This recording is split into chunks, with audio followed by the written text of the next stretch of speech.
নওগাঁ পোরশা উপজেলার তেঁতুলিয়া ইউনিয়নে দিঘিপাড়া গ্রামবাসীর চলাচলের একমাত্র রাস্তাটির বেহাল দশা। খরা মৌসুমে ওড়ে ধুলো আর বর্ষা মৌসুমে হয়ে যায় হাঁটু পরিমাণ কাদা। ভোগান্তিতে কয়েক হাজার মানুষ। গ্রামটির পূর্বে একটি বাজার, উত্তরে ও দক্ষিণে গ্রামটি সম্প্রসারিত হয়ে গেছে। পশ্চিম পাশে কয়েক হাজার বিঘা জমি। বাজার থেকে গ্রামের মুখে এসে পাকা থেমে গেছেন। মাঝে ১.৫ কিলোমিটার কাঁচা রাস্তাটি এখনও পাকা হয়নি। ওই রাস্তাটি প্রতিদিন প্রায় ৪ থেকে ৫০০ মানুষের চলাচলের একমাত্র মাধ্যম বলে জানান এলাকাবাসী মাওলানা ইশাহাক আলী। একটু বৃষ্টি হলেই রাস্তাটি দেখে মনে হয় হাল চাষ করার জমি। কর্দমাক্ত রাস্তা দিয়ে চলাচলে এলাকাবাসীকে সীমাহীন দুর্ভোগ পোহাতে হচ্ছে। স্কুল, কলেজ ও মাদ্রাসার ছাত্রছাত্রী সহ শিশু শিক্ষার্থী ও পথচারী এবং মসজিদের মুসল্লিদের চলাচলে দুর্ভোগের শেষ নেই। তাছাড়া খরা মৌসুমে এই রাস্তা দিয়ে হাজার হাজার মন ধান ও আম বহন করতে চলাচল করে ট্রাক্টর, ভ্যান ও পাওয়ার টিলার। এ ব্যাপারে নজরুল ইসলাম বলেন, বাজার থেকে ১ বস্তা চাউল নিয়ে ভ্যান ভাড়া করতে চাইলে ৫ টাকার ভাড়া নিতে চায় ২ থেকে ৩০০ টাকা। আবার কখনো কখনো আসতেই চান না যানবাহন চালকেরা। কোথাও রাস্তা ভেঙে পুকুরের সঙ্গে মিশে গেছে বলে দেখা যায়। মাওলানা আব্দুল কুদ্দুস বলেন, এ গ্রামে কোনো মানুষ মারা গেলে লাশ বহন করে কবরস্থানে নিতে পড়তে হয় চরম বিপদে।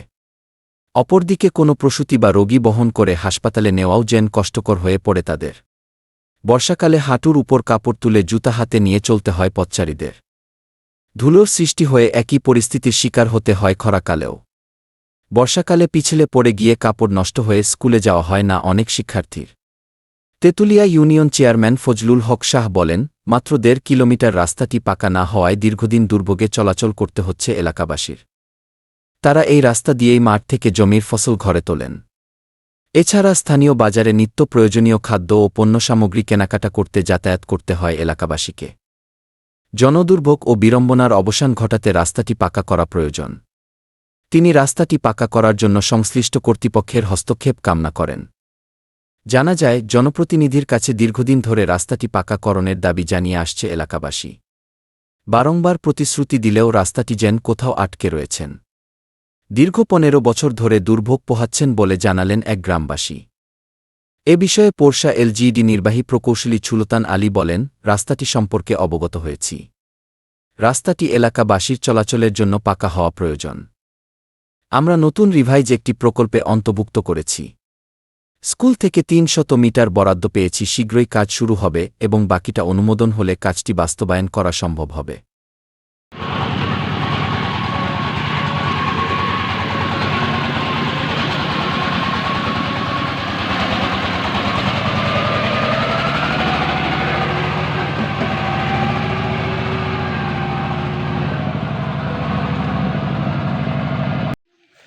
আমরা গ্রাম থেকে একটা লোক মারা যায়, তার লাশ নিয়ে যাওয়া বড় কঠিন হয়ে যায় কবরস্থানে। আপনার নাম ঠিকানাটা বলুন। আমার নাম ইসহাক, মোহাম্মদ ইসহাক, গ্রাম পোরশা দিঘিপাড়া। আমি এই গ্রামের বাসিন্দা। জি, কি চাচ্ছেন আপনি বলেন? আমি চাচ্ছি যে আমাদের গ্রামে একটা লোক মারা যায়, কবরস্থানে নিয়ে যাওয়া বড় বড় কঠিন হয়ে যায়। কেন? রাস্তা খারাপ, রাস্তা নিতে পারে না, রাস্তা ব্যাপারে রাস্তা কি হয়েছে? কাদা, প্যাক আর কি। শুধু কাদা?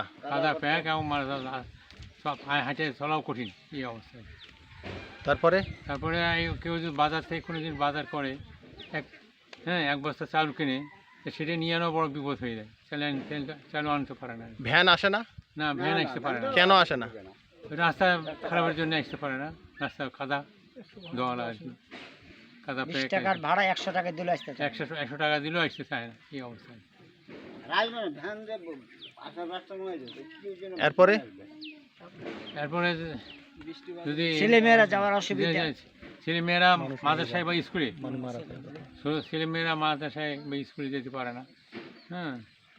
রাস্তার খারাপ হয়ে, রাস্তার জন্য যেতে পারে। এই গ্রামে যদি কেউ মারা যায় তাহলে কি করেন? মারা গেলে কষ্ট করে হলেও টেনে ছেঁচড়ে নিয়ে যেতে হয়। খুব কষ্ট হয়, খুব কষ্ট হয়, খুবই কষ্ট। কাদো খুঁজে যায়।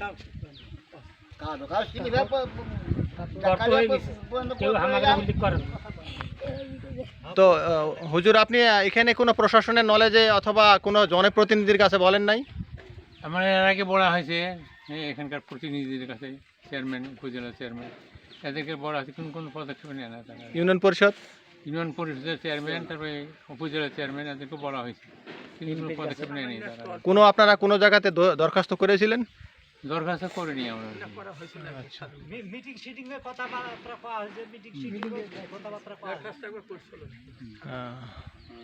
আচ্ছা, ধন্যবাদ আপনাকে। এমপির কাছে করা হয়েছিল। আমি এই নাম ঠিকানা বলেন, নাম আমার ঠিকানা। নাম নজরুল ইসলাম, হ্যাঁ, আপনার বাড়ি? বাড়ি পোষাটিকি পাড়া। আচ্ছা, বলেন এবার আপনার কথা কি? ওই আমাদের ওই বারবার আমরা ওই আমাদের ওই খাদ্যমন্ত্রীর কাছে কোয়া হয়েছে, খাদ্যমন্ত্রীও কইছে যে ঠিক আছে আমার লঞ্চে ডিগি পাড়ার এই ইয়াও দেওয়া হয়েছে রাস্তা, আমরা করে দেবো, ইনশাল্লাহ তোমরা ভোট দাও। দিয়ে এইভাবে বারবার এদের 3 ইলেকশন মানে ধোকাবাজি করে নিয়ে যায়, আবার কাজকর্ম কিছু করে দেয় না, এই রাস্তা দিয়ে চলাফেরা করতে হবে। কতদিন থেকে এই কষ্ট করছেন আপনারা? মোটামুটি 15 বছর। তার আগে তো আসি, কিন্তু এটা মোটামুটি এখন বর্তমান 15 বছর চলছে। তো এখন আপনি কার কাছে দরখাস্ত করতে চাচ্ছেন? এখন দরখাস্ত করতে চাচ্ছি যেই আমাদের মানে বর্তমান যে সরকার বর্তমান যে সরকার এখন আছে তারই করতে হবে। মানে এই মিডিয়ার মাধ্যম দিয়ে আপনি জানাতে চান? হ্যাঁ, মিডিয়ার মাধ্যমে দিয়ে জানাই। আচ্ছা, ধন্যবাদ। আমি আব্দুল কুদ্দুস, আমার বাসা পোরশাদিঘি পাড়া। এই যে আপনারা দেখতেছেন এই আমাদের এই রাস্তাটা কত বেহাল দশা, এই যে আপনারা স্বচক্ষে দেখতেছেন, মানে এমন অবস্থা আমাদের এই রাস্তাটার যে আমাদের এই গ্রাম থেকে শয়ে বাচ্চা স্কুলে যায়, মাদ্রাসায় যায়, তারা যাইতে পারে না। অনেক সময় এই কাদর কারণে ছাত্ররা মাদ্রাসায় যাইতে পারতেছে না, স্কুলে যাইতে পারতেছে না, যে ছাত্রদেরকে নিয়ে আমরা গর্ব করি, যাদের আগামী দিনের ভবিষ্যৎ নষ্ট হয়ে যাইতেছে একমাত্র আমাদের এই রাস্তার কারণে। যদি বর্ষা হয় তাহলে আমরা এদিকে যাইতেই পারি না, আমরা অনেক দিন দেখা যায় যে অনাহারে অন্ধাহারে থাকতে হয়, কারণ একটা ভ্যান 1 বস্তা চাউল নিয়ে আসবে বাজার থেকে 300, 400, 500 টাকা চাই বসে, এখান থেকে মাত্র 2 কিলো রাস্তা, কিন্তু তারা আসতে চায় না, কারণ রাস্তা খুব খারাপ। এই তো কিছুদিন আগের কথা, এখানে আমাদের একটা মানুষ মারা গিয়েছিল, এখান থেকে 2 কিলো দূরে আমাদের কবরস্থান। এই লাশটাকে আমাদের এখান থেকে নিয়ে যাইতে কত যে কষ্ট হয়েছে, যারা নিয়ে গেছে তারাই জানে, অনেক কষ্ট হয়েছে। মানুষ একটু পরপরই চেঞ্জ হইতেছে, রাস্তার খুবই বেহাল দশা। আমরা অনেকের কাছ থেকে প্রতিশ্রুতি পেয়েছি, আমাদের এর আগে ছিল আমাদের খাদ্যমন্ত্রী সাধনচন্দন মজুমদার, ইনি তো কয়েকবার আমাদের প্রতিশ্রুতি দিয়েছে, বারবার প্রতিশ্রুতি দিয়েছে, কিন্তু তার প্রতিশ্রুতির কোনো কিছুই রাখে নাই। এর আগেও আমরা অন্য দলের কাছ থেকে প্রতিশ্রুতি পেয়েছি, কিন্তু কেউই কাজ করে না আমাদের। আমরা এখন চাই এই যে নতুন এই ফেসিবাদ সরকার যতগুলি ছিল তারা সবাই দূর হয়ে গেছে, এখন যে ছাত্র সমাজ এবং আমাদের যে ডক্টর ইউনূস স্যার এসেছেন, আমরা জানি নিশ্চয়ই তিনি ভালো মানুষ, আমরা তাকে সাপোর্ট করি, আমরা সকলেই তাদেরকে সাপোর্ট করি। উনি যেন আমাদের এই রাস্তাটার একটা ব্যবস্থা করে দেন। এই রাস্তাতে কি চলে? এই রাস্তাটা দিয়ে অনেক কিছুই চলে, দেখুন সামনে স্যার আমাদের এখান থেকে এই বেশি না 250 হাত দূরে দেখা যায় যে আমাদের এখানে হাজার হাজার একর জমিন আছে, এখানে ইরি ধান হয়, হেমত ধান হয়, এখানে হাজার হাজার টন ধান এই রাস্তা দিয়ে যায়। আমাদের যারা পোরশার শাউরা আছে ওদের অনেক জমিন এদিকে আছে, কিন্তু তাদের ধান এদিক দিয়ে যাইতেছে, অথচ আমাদের এই রাস্তাটার বেহাল দশা। এই যে দেখেন পুকুর আর রাস্তায় এক হয়ে গেছে, এই যে দেখেন পুকুর আর রাস্তায় এক হয়ে গেছে, এখান দিয়ে মানুষ চলাচল করে কিভাবে? এই যে সাইডের লোক রয়েছে, যার জায়গা রয়েছে, এটা কিন্তু মালিকানাধীন জায়গা, এই আজকে মানুষেরা মালিকানাধীন জায়গা দিয়ে যাইতেছে। তা আমরা অনুরোধ করব, এই রাস্তাটাতে আমাদের অনেক কাজে লাগে। এখানে আমের বাগান আছে, শয়ে বিঘা আমের বাগান, এই যে আপনারা দেখতেছেন মাঠ কারা মাঠ, ধান, এদিক দিয়ে অনেক আমের বাগান, এই সব ফসলগুলি এই রাস্তা দিয়ে যায়।